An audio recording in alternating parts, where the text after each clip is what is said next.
Again, a bucket here for Laces, wins it. Kayla McBride, shimmy, spinning, McBride wins it for Laces! 3-0 start. When watching Unrivaled, you can't help but feel there's something missing.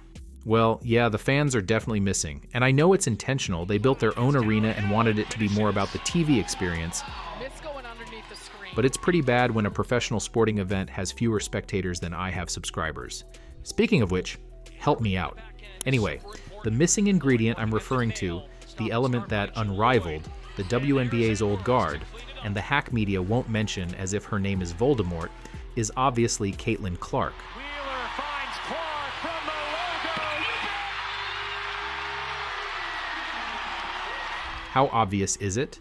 While Unrivaled just began and should be getting all the headlines, Caitlin's off hanging out with Taylor Swift, cheering on the Chiefs, and grabbing all the headlines without even trying. Taylor Swift and Caitlin Clark, guard for the Indiana Fever. Of course, some outlets were quick to declare the league a success after its first few games. In one of my previous videos, I said they'd do that no matter what, so no surprise there. But there's that lingering what if. What if Caitlin had joined Unrivaled? How would that have impacted an ambitious new league looking to elevate women's basketball and become a fixture in a crowded sports arena? I mean, they've got NFL playoffs, NBA, NHL, and soon, March Madness to compete with. That's no small order. Many in the media have, and even a few WNBA players, old and new, have worked overtime to discount Caitlin Clark's impact on the WNBA, saying its recent success is about more than just one player. Let's face it, they're wrong. But there's absolutely no way they'll ever admit what Unrivaled could have been with Caitlin. So, I'm going to do their dirty work and show just how much of a colossal blow Caitlin Clark's absence is for Unrivaled. A warning for the haters, I'm using data, math, and logic today, and you're not going to like it. Get ready to be shocked. This video is jam-packed full of stats that'll make Kate haters cry, but hopefully it makes more people appreciate just how much of an impact Caitlin has had on the WNBA and women's basketball. Her impact on the league would have been measurably insane. 38%. Caitlin Clark, another three-pointer.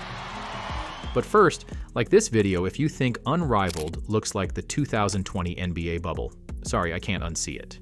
So, look, before you think I'm going to bash Unrivaled nonstop, I'm not. The founders, Nafisa Collier and Brianna Stewart, have their hearts in the right place. They want to do right by the players and grow the game. There's nothing wrong with that. Unrivaled is paying players more, on average, than the WNBA, especially when you consider the season is only a few months. Players are getting ownership in the league.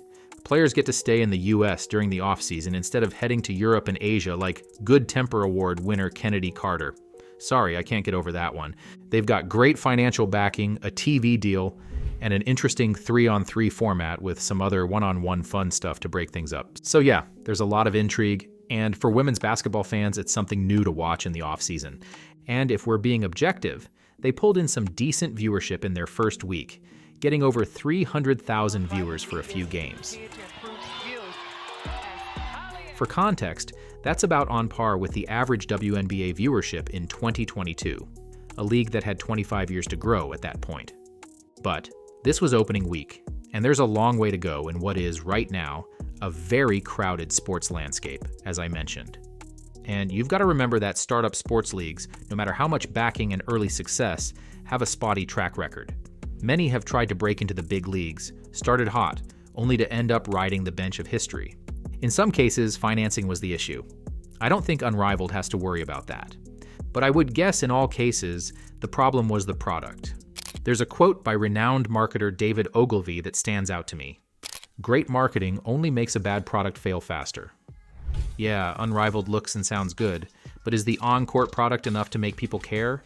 Is there enough of a connection to bring in casual fans? That's what they lost out on big time with Caitlin Clark. Clark's impact on women's basketball has been transformative. Get a load of these stats. She accounted for an estimated 1 of every 6 tickets sold in the WNBA in 2024, as well as 26.5% of the WNBA's economic activity. I won't get into all the awards and stats and all that because we'd be here all day. Okay, fine, you twisted my arm, let's do a few. Here we go, rapid fire. Single season assists record. Single season record for points by a guard. First team All-Star. Rookie of the Year, 4th in MVP voting, AP Female Athlete of the Year, Time Athlete of the Year, record viewership, record attendance, record merch sales. She likely set the record for most records in a season. Despite the Cheryl Swoopses and Jamel Hills and Joy Taylors and Angel Reeses and Sheila Johnsons of the basketball world doing their best to downplay her impact, it's undeniable at this point. So, that begs the question, how could Unrivaled not throw everything in the kitchen sink at Caitlyn to get her to play? Well, it's not like they didn't try to get her. They offered her $1 million for essentially 3 months of work, much more than the whopping $73,000 salary she pulls in from the Fever. But ultimately, it wasn't enough. Caitlyn chose rest and relaxation over 7 figures. I can't wait to get to that point. She doesn't need the money.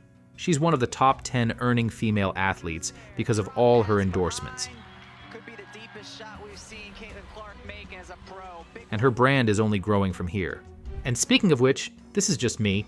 Tell me in the comments if you agree or not. But I also think there was a little more to her snub than just rest and relaxation. I think there's a little, let's see how your league does without me, then I'll see if it's worthy of my presence kind of thing going on. I don't think she was being mean about it, but again, her brand is impeccable and she doesn't need the league for attention. I mean, her Taylor Swift hangout at the Chiefs game got more buzz than Unrivaled. Either way, she declined, fans were disappointed, and Unrivaled had to pick up the pieces and soldier on without their cash cow. So back to the original question. What if Caitlyn had joined the league? What did Unrivaled really lose? I dusted off my Texas Instruments calculator and crunched the numbers. Holy shit, it's insane. When you crunch the numbers, it becomes clear that Clark could have been more than just a star player for Unrivaled. She would have been a one-woman economic stimulus package. Stick with me here because the math is astounding. So in 2024, the WNBA had an average of 1.2 million viewers per game on ESPN, ABC, and ESPN2. Depending on what source you look at, that's about a 135 to 170% increase over 2023. Clark trying to answer. You bet. To be conservative, I'm going to use 135% for my math, which is still crazy. Now remember when Sheila Johnson talked about the success not being about just one player? Okay, let's account for the average increase in viewership season over season before Caitlyn Clark, which was around 35% per year from 2020 to 2023. When you take that off the 135% total increase, you've still got a 100% increase in viewership in 2024. Where did that come from, Sheila? In case you want proof that it was Caitlyn, the Fever participated in 13 of the top 15 watched games of the 2024 regular season.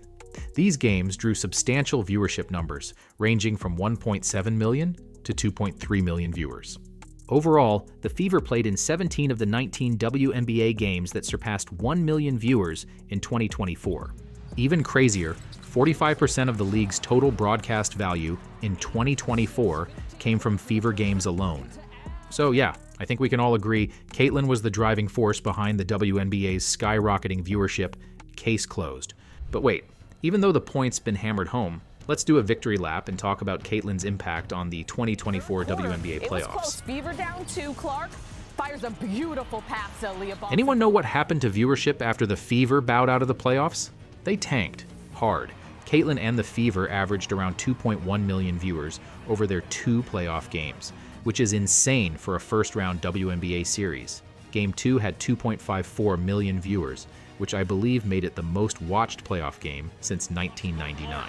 Does Clark see the clock? Handoff Samuelson. Who buries a three? Samuelson. By contrast, the second round of the playoffs without the Fever averaged around 850,000 viewers. For those who didn't go to math school, that's a lot less. Now remember when I suggested Caitlyn doubled attendance on her own? Yup, the math is mathing.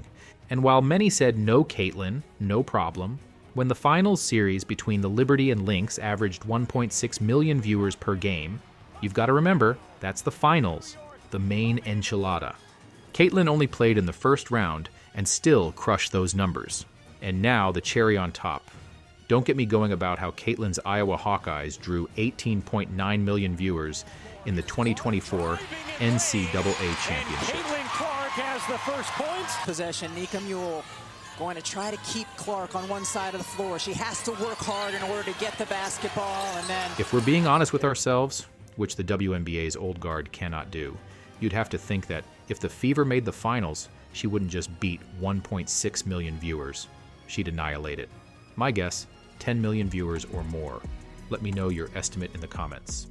But here's the ultimate kicker when applying all this to Unrivaled, which I'm about to do right now.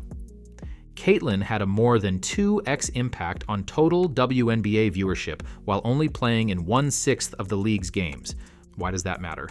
Unrivaled has half as many teams as the WNBA. This means Caitlin would play in not a sixth of all games, but a third. That essentially means double the impact. It's reasonable, based on the math, to think that Caitlin wouldn't just double viewership as the data suggests she did in the WNBA. She may have increased it by 3 to 4 times. So when you're seeing Unrivaled's ratings in the 300,000 viewer range, it's quite possible that the average viewership could have been closer to 900,000, or perhaps over 1 million with Caitlin. Even if she just doubled the ratings, what a difference that would make for a league looking to start hot and maintain momentum at the most critical juncture of its journey. And this doesn't include the economic impact of merch sales and amplification from added social media buzz. I could go into great detail, but it's not necessary at this point. Her absence, any way you slice it, is a massive blow to Unrivaled. Now, I'm not a statistician, and I'm sure Unrivaled had smarter people than me crunching numbers. So why didn't they offer her the keys to the league? You know, instead of $1 million, why didn't they offer $5 million in significant ownership? League president Alex Bazell may say he's focusing on long-term growth rather than immediate rating success. But who is he kidding? He knows having Caitlin in the mix, torching defenders and lighting up the scoreboard would shave a decade off the league's growth plan. The reality is that Unrivaled was stuck between a rock and a hard place. They know Caitlin is worth 20, 30, probably 50 times more than the average WNBA player in terms of marketability. She is the only player that brings in casual viewers, bridging a massive gap that plagued the WNBA for years. But they can't pay her 20, 30, or 50 times more than the average Unrivaled player. Doing so would destroy the narrative the gatekeepers have worked so hard to keep alive, that the success of women's basketball is about everyone, not just one player. Once they pay Caitlin $5 million or more while paying everyone else a few $100,000, they admit that's not the case. The recent skyrocketing growth is all about one person. They admit that they need Caitlin to survive. I mean, can you imagine the media response? Can you picture the jealousy in the locker room? It would be off the charts intense, and Caitlin would have an even bigger target on her back. It might have been a no-win situation, to be honest. So, as a result, Unrivaled has to take the long road to success. As I've mentioned, they'll claim victory no matter what happens. That's what Alex's comments about slow and sustainable growth were all about. Even if it's the right approach, it's establishing a low bar so that any outcome is a win. And for what it's worth, for the reasons I've discussed, I don't think Caitlin would have joined even if offered $5 million or more. She's already in a different league when it comes to her brand. She doesn't need the cash and is aligning with proven mega brands like Nike and Gatorade and State Farm. And yeah, Taylor Swift, who, love her or hate her, is one of the biggest brands in the world. Her goal is to be the best and likely to transcend basketball and become a sports legend. Not joining, in my opinion, was a smart move because it gives her rest and elevates her brand. In fact, while Unrivaled is a great concept, great for players, and hopefully it works out, I really do want it to succeed, I doubt Caitlin ever plays in it. So, I don't think we'll ever truly know the impact she would have had on the league. We'll never get the before and after, but the data suggests it would have been massive. So the next time you see the talking heads and ex-players bragging about how well Unrivaled is doing, just remember that the math, not feelings, strongly suggests it would be doing a lot better with Caitlin. And they all know it.